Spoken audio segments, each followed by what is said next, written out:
You've seen the title, you know what we're doing. 20 new things that Fire Emblem Fortune's Weave needs to add or bring back in order to become the big success we all want it to be. And let's start with some features or mechanics that have already been partly hinted at in the trailer, just so we don't begin with complete shots in the dark. It is revealed already that Kai's presumable starting class is Flying Orneus Rider, a brand new type of mount. And the official website hints at the idea of multiple mounts, and perhaps even changing mounts regularly is something Kai can do. And that is something I would really like to see.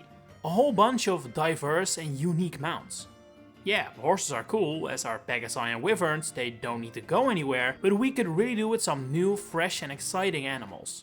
Engage went in the right direction already with the Wolf Knight, and some inspiration from Fates and its Griffins and Kinshi would also be welcome. But seeing as this game goes in a direction that is more Mediterranean, perhaps even African, I would love to see some animals inspired by that side of the world.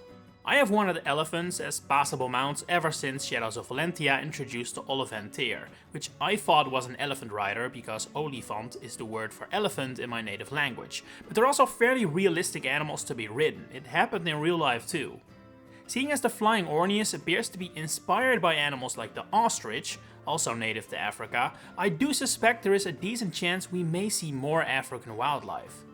Hippos would be awesome as mountable animals, maybe with lower mobility than most mounted units, but with an increased strength for example, or perhaps zebras could be the horse equivalent for characters from the more Africa-inspired regions. I don't know if going as far as giraffes and lions is really appropriate, but hey, you won't find me complaining, especially if some fantasy elements are introduced and say the giraffe doesn't have such a tall neck as the real thing does. Had you asked me, say, a few months ago, what would be at the top of my wish list, one of my answers would have been a more diverse cast of characters, especially in terms of appearances. If the art style didn't change every game or so, we would really struggle to tell some characters apart, because man, there's not a ton of diversity when it comes to them. Until very recently, nearly every character had the same skin tone, and it is still the case that like 90% of characters are around the same age. That's completely unnecessary and it really limits the kind of cool character interactions and backstories you can have. So I really want to see that changed, or rather, I want a healthy balance. I don't want to get rid of early 20-somethings, I just also want some 45-year-olds to balance it out. And from what we can tell so far, it seems like Fortune's Weave is doing just that. Out of the units we've got glimpses at, a decent chunk appear to be much older than the regular late teens, early 20s. And skin tone wise, there's a lot of diversity as well. So yeah, this is one thing on the wish list that I could carefully call confirmed, but I really hope IS plays into what they're doing here and uses it to the maximum of its potential. Also confirmed already is weather, to an extent at least. We see an indication of the current weather during Dietrich's segment, which would make no sense to have there if it didn't matter, obviously. However, this is something Fire Emblem has tried in the past, and it hasn't worked as well as you would hope. Fog of War is one of the most annoying recurring mechanics in the series I feel like, and the Leap games had snowstorms and rain as well, but those didn't really improve the experience either, it mostly hindered it. Despite that though, I have always felt this should come back, and be given a second try, because in essence there is a lot of potential in it, and it's also just a logical thing. If it rains during a battle, that would have an effect. However, the way the Blazing Blade did it just slows the whole game down. That's not a challenge, that's just annoying. And there definitely have to be conclusions drawn from why Fog of War is so hated as well, which I think is for a big part in that it is unfair. Only we as players struggle with Fog of War, the opponent doesn't, even though logically speaking they should struggle with it as well. So if we want weather to succeed, we need to make it affect both the player and the enemy equally, and those effects change the gameplay in a meaningful way rather than just make everything slow down to a crawl. Introduce classes that get bonuses from certain weather conditions, or make it so some characters prefer the rain and actually get boosts, while others dislike it and get weaker. Maybe thunderstorms make it dangerous to traverse forest tiles, whereas a scorching sun actually makes it better to walk through forests where you have some protection from the heat. There is a lot that can be done to make weather work in a very engaging and interesting way, so I'm happy IS appears to be trying again, I just hope 2 times is the charm. Another thing that appears semi-confirmed is unique unit abilities. Kai is hinted at having some sort of unique mount mechanic, Theodora may be among the only units that can use battalions, Dietrich has his teleport mechanic, and Leda has the singing of special songs. Seeing as these four appear to be our lords this time around, it could very well be the case that only they have these unique mechanics, but I would love for this to be more widespread. In the current Fire Emblem landscape, where everyone can become every class, it can be very difficult for units to feel unique in a combat sense. They can start to blur together, and this is a way that could really combat that. Now, I'm not saying every single unit should have some unique power of sorts, I understand that's not realistic, but giving everyone unique skills that actually matter and really set them apart from other units would be a good place to start. If I can myself turn Unit A into a more or less carbon copy of Unit B, what is the point?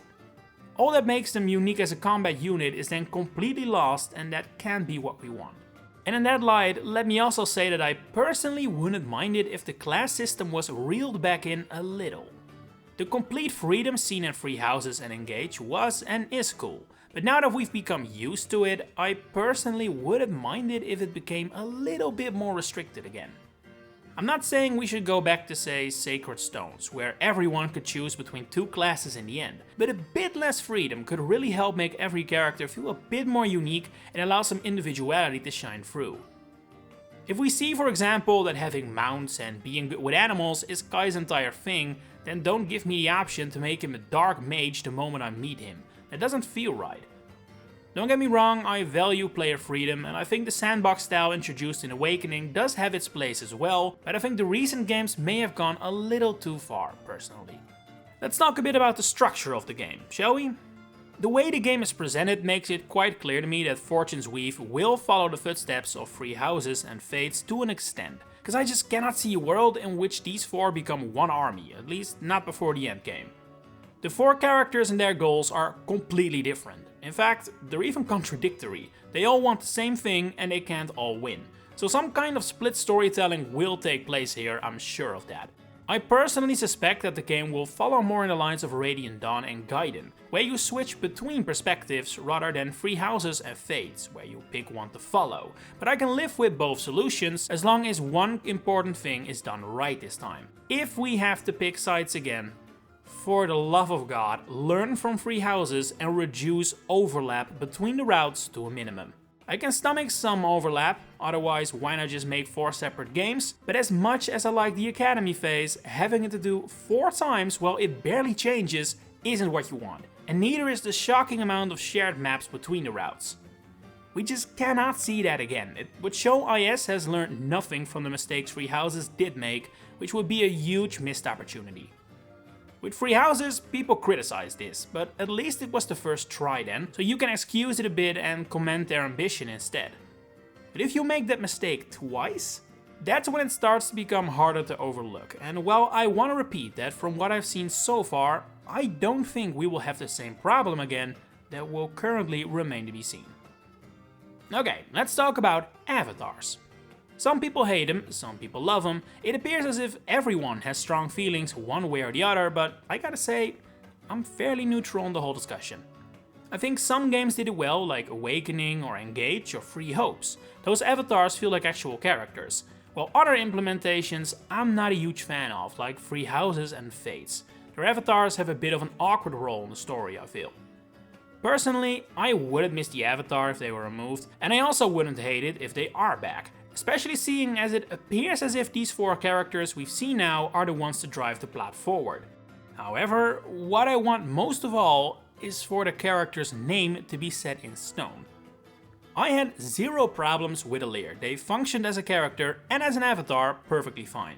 But my biggest problem was that every character had to shoehorn the phrase Divine Dragon into every sentence because they can't call me by my name.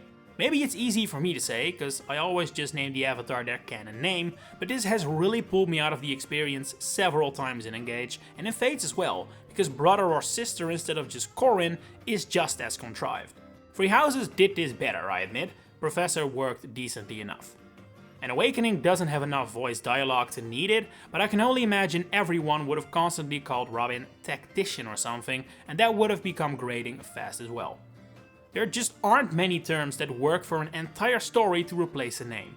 we can expect IS to come up with new ones every single time. So, sure, bring back a stand-in for the player, I don't care. But please give them a canon name that the voice actors can say. Rant over. Speaking of voice acting though, I think we're overdue for an overhaul of the support system. Now, this is a risky move, because it is evident that the modern support system, as it came to be in Awakening, is a key reason why Fire Emblem is bigger than it's ever been. But after playing Engage, I think it is time for some updates, to grow this system even further and make it even more of a selling point. Give us supports between more than 2 characters at once. Give us supports that are actual cutscenes and not just 2 stationary models talking.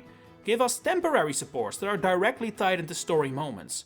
There are plenty of ways to make these conversations feel more special, and after so many years of having more or less the same support system, I think we've seen about all it can do. Of course there are more stories to tell, and there is always more fun or beautiful supports one can write, but adding new elements that previously didn't exist will allow IS to raise the floor of supports a little, if you get what I mean. Currently, we can already tell that Fortune's Weave will have some shaky C supports. That is simply the result of how the system is set up. But by adding new elements to the system, more tools are available to surprise us, and not have to experience another standard C support about cooking or training or whatever. Some of Free House's most iconic and memorable dynamics are, for example, between groups of characters rather than individual moments. Think of the dynamic between Sylvain, Ingrid and Felix, or how great it would be if Sedef was also involved in some of Flane's supports. It unlocks a ton of new options and uncovered ground, and I think that is what supports could really use to feel super fresh again, and possibly attract even more people than it already does. We'll return to the battlefield soon, I promise, but now feels like a good time to tackle 2 more out-of-battle changes I hope to see in Fortune's Weave. First of all, I want the hub to change over the course of the game. We have already seen a glimpse of this game's equivalent to Garreg Mach Monastery and the Somniel in the first trailer, so we know it's back. Which I'm actually quite happy about, because I find the hub to always be a nice change of pace from the intensity of battle.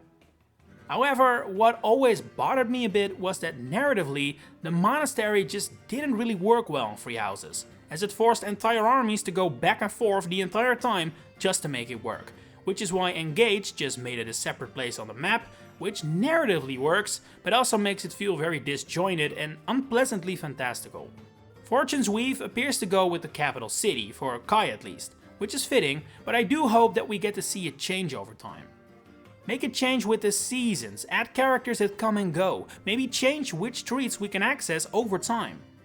Point being, keep it fresh. Make sure it doesn't start to bore you after a while, it's supposed to be a set piece, so make sure it actually remains one too. Secondly, I hope this game does more with cosmetics. Free Houses and Engage already flirted with this a little, and Engage actually has a decent amount of it already outside of battle, but I would really like it if we had more cosmetic options for characters to use in battle as well. I mean, with all the class changes, it's not like characters have a canon in battle look at this point, so why not just let us change it how we want with all kinds of fun costumes? And hey, maybe it could even be used as a fan service trade-off. Make the characters themselves less sexualized and add some outfits that are more fanservy for those that really like that.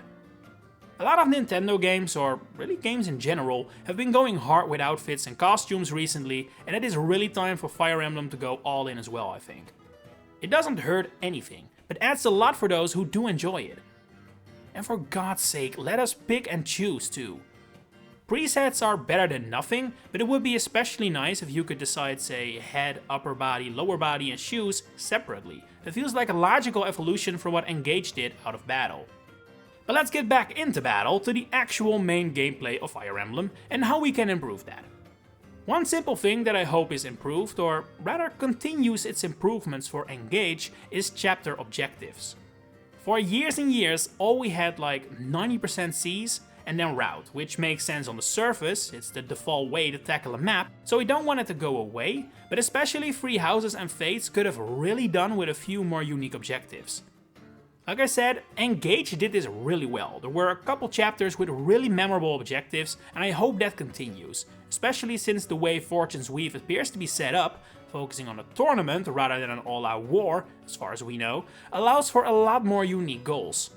Who's to say there can't be a capture the flag round in this tournament? The options are endless, and I hope IS gets to experiment a little. There is a lot more I want back though. I have already made multiple videos even, talking about how I'm dissatisfied with the modern ways of recruitment, and I would like to see Fortune's Weave make some steps towards fixing that. Part of it appears to be done already, since I haven't spotted legions of royals and retainers yet, so that's promising, but I also really want in-battle recruitments to come back. We've not seen those for a while, and if this game has the split structure I suspect, I think it could be brought back in a very interesting way that fixes both problems at once. By having characters be missable for one faction, and then bringing them back for another. So let's say that you have character A, who first becomes recruitable in Kai's side of the story, but is actually quite difficult to recruit. Then later on, if not recruited with Kai, you can make character A easier, or maybe even mandatory to recruit, with say Theodora, ensuring that all the work for the character hasn't gone to waste, but still providing a bit of the old school experience. Another old school thing I want back is classic side quest feeling Paralogs. Free Houses did this well, so it can be done, but I never liked how all of Awakening and Fates' Paralogs focus on the kids, while Engage are all about the emblems, cool callbacks as they are. I want that side quest feeling back, like you're really going off the beaten path, and it's always a bit of a surprise what you'll find. Like I said, I think Free Houses did this well, so I am confident this is returning, but for the time being it's on my wishlist. What Free Houses also did well, that I really want to see return, is adjutants. Engage cut this completely, and I don't really get why. For me, it was the perfect way to make it feel like your whole army mattered, and allowed you to build supports and such, without being too overpowered like Pair Up was. Adjutants really decreased the feeling of, okay, I just recruited you, now you're benched forever because I don't want to use you. It effectively increased the number of characters that can play a role without making anything overpowered or too much of a hassle. That was great about it. I would love to see it back here. Or at least give us a new, different idea with a similar setup that fulfills the same double purpose. We're working our way towards the end of the list by now, but of course we cannot end this wish list without talking about one of Fire Emblem's most contentious topics: weapon durability. This has constantly shifted from one day being super important, with inventory management being crucial, to completely removed to the worst of both worlds, I would argue, which is what Free Houses did, making it just a minor inconvenience, yet also very annoying. It has already been confirmed the weapon durability will return, but I don't think we can see that as a good or a bad thing. There is simply no way to tell yet. There are games with weapon durability that make it work quite well, but I also definitely like being able to use a weapon as much as I want. I'm not a huge fan of the extreme inventory management some games do. In practice, I just end up never using the powerful weapons out of fear they'll run out of uses. So I would like to see IS try some sort of hybrid system. Maybe a durability for chapters individually, with it then automatically being given back after the chapter ends. Or allowing you to use weapons that have reached 0 durability still, but punish you for it, by weakening its stats or some other drawbacks, before you can then eventually get your durability back. And if we do follow Free Houses' footsteps, allowing us to repair broken weapons, for the love of God, don't give us these powerful relics that require super specific materials to repair. That's just the worst of both worlds. There are many ways this can go, and I don't think there will ever be a situation where everyone is pleased, because it seems like everyone wants something different from weapon durability. But as long as it doesn't become too overbearing or too much of a hassle, I'd like to see IS try something new in the hopes of finding the perfect balance. I think they hit a nice one with the weapon triangle and Engage, maybe they can find a new balance for durability here. Alright, I think that's the brunt of what I want to see in Fortune's Weave, but there are some smaller points I want to tackle before my time here is up. First of all, if the current class system, with all its freedom, stays, bring back spell lists.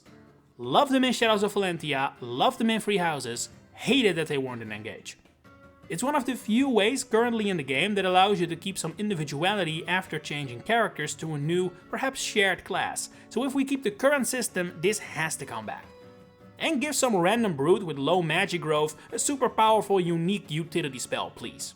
Then, if this game has dragons or other transforming units, which it does, the Divine Sovereign can't fool me, allow them to transform in battle. Sedith, Flame, Alir, Veil, Zephyia, all are dragons, yet we never get to use them as dragons, which is just super lame. Don't get me wrong, I've never been a huge fan of Manicheets and Beast units, so I could live without them, but if they do come back, please bring them back in full transforming force. None of that halfway stuff. As for the story of the game, I don't want to talk about this too much, because well, I suspect we would all love to see a great story, and probably all don't consider Engage to be exactly that. I think there are so many ways to write and construct a good story that there's no point commenting on this.